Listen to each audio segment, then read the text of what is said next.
இது வர 2026 தேர்தல்ல முதலமைச்சராக போறவங்களுக்கு என்ன மாதிரியான தலைமை பண்புகள் இருக்கணும்னா, மொத உட்கட்சியிலே வந்து அவங்களுக்கு இருக்கக்கூடிய அ அ கட்டமைப்ப வந்து சரிப்படுத்துற மாரி இருக்கணும். ஏன்னா ஒரு ஒரு ஒரு ஒரு ஆட்சிய பிடிச்சு, அடுத்து ஒரு மாநிலத்த ஆளப் போறாங்க அப்படின்னா, அந்த மாநிலத்தில எப்படி நிர்வகிக்க போறாங்க? எப்படி வந்து விஷயங்கள வந்து இம்ப்ளிமெண்ட் பண்ண போறாங்க? எப்படி ஸ்கீம்ஸ் அண்ட் பாலிசிஸ வந்து அ வரையறுத்து அதை இம்ப்ளிமெண்ட் பண்ண போறாங்கன்றதுக்கு அவங்களுக்கு ஒரு தெளிவு வேணும். அப்படி இருக்கும்போது, அவங்க கட்சிக்குள்ளே இருக்கக்கூடிய 2ஆம் கட்ட தலைவர்கள், இந்த மாரியான தலைவர்கள வந்து அ ஒரு நிர்வாகிக்கிற பண்ப வந்து கத்துக்கொள்ளணும். அதே மாரி அவங்களுடைய அ தொண்டர்கள வந்து அரசியல் மயப்படுத்தணும்.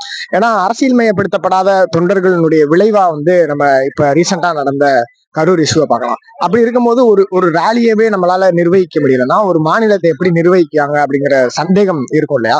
அதனால அ அடுத்து வர போற முதலமைச்சருடைய தலைமை பண்புங்கிறது ரொம்ப முக்கியமானது ஒரு விஷயமா இருக்கும். அப்பதான் வந்து ஒரு ஒரு ஸ்டேட்ட வந்து நம்மளால வந்து கவர்ன் பண்ண முடியும்.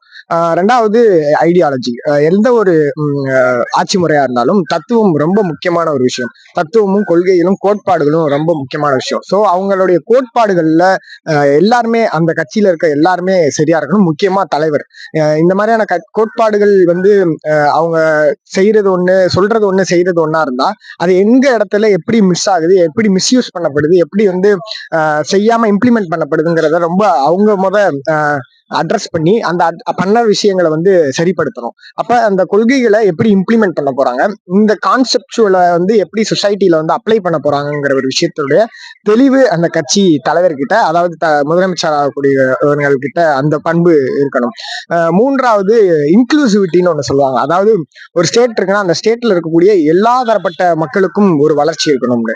அதாவது ஒரு மார்ஜினலைஸ்ட் கம்யூனிட்டி இருக்குன்னா, அந்த மார்ஜினலைஸ்ட் கம்யூனிட்டி இருக்கக்கூடிய அம் அ பீப்பிள மட்டுமே முன்னேத்தாம, அந்த மார்ஜினலைஸ்ட் பீப்பிள் கமிட்டியும் முன்னேத்தி, அந்த கம்யூனிட்டிக்குள்ள இருக்கக்கூடிய சில முரண்பாடுகளையும், ஏற்றத்தாழ்வுகளையும் சரி பண்ணி, எல்லோருக்குமான வளர்ச்சியை ஏற்படுத்துற மாரியான திட்டங்கள வந்து வரையறுக்கணும்ங்கிறது தான் ரொம்ப முக்கியமான ஒரு விஷயமா பார்க்கணும். ஸோ இந்த மாரியான விஷயங்கள் வந்து இருக்கும்போது, ஒரு ஸ்டேட்ட வந்து முன்னேற்றத்துக்கான வழியா இருக்கணும். அ சோசியோ எக்கனாமிக்கல் அண்ட் பொலிட்டிக்கல் டெவலப்மெண்ட்ன்னு ஒரு விஷயம் இருக்கு. இப்ப ஒரு ஸ்டேட்டோட சோசியலாவும் சரி, எக்கனாமிக்னாலும் சரி, எஜுகேஷனல் இந்த எம்ப்ளாய்மெண்ட் மாரியான விஷயங்களையும் வந்து முன்னேற்றதுக்கான ஸ்கீம்ஸ், பாலிசிய வந்து இது பண்ணணும். அத வந்து நெறைய எக்ஸ்பர்ட்ஸ்ல வந்து ஆலோசனை பண்ணி, அதுக்கப்புறம் அத வந்து இம்ப்ளிமெண்ட் பண்ணா தான் எஜுகேஷன் அப்புறம் எம்ப்ளாய்மெண்ட் தான் ரொம்ப பெரிய விஷயமா இருக்கு.